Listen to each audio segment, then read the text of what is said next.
ఏంటలా నిలబడ్డారు? మెల్లగా వదినా, గురువుగారు ధ్యానం చేస్తున్నారు.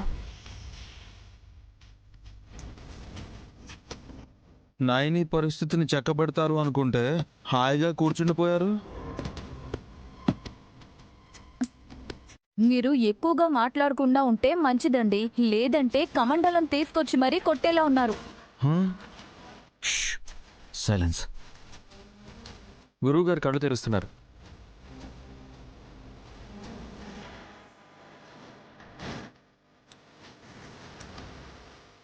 స్వామి, మంచినీళ్ళు తీసుకురమ్మంటారా?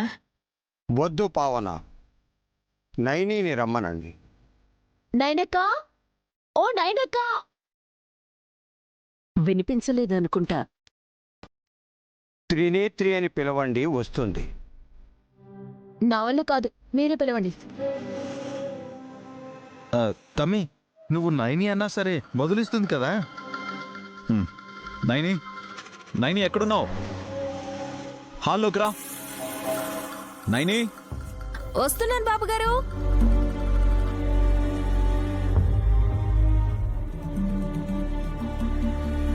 మేమెవరమైనా ఆ పేరుతో పిలిస్తే పట్టించుకోదు. అర్థమైంది. అందులో మాకు సగం అర్థమైనా బావుండనిపిస్తుంది. పిలిచారా బాబుగారు? నా మాట విని నువ్వు 10 నిమిషాలు ఎవరిని పల్లెత్తు మాట అనకుండా గురువుగారు అడిగే ప్రశ్నలకే కావచ్చు, ఆయన చేసే పనికే కావచ్చు సహకరించాలి నాయని. ఏ ఏం చేస్తారని కూడా అడగకూడదు. సరే. అమ్మా నైని, త్రినేత్రి అని పిలవండి స్వామి.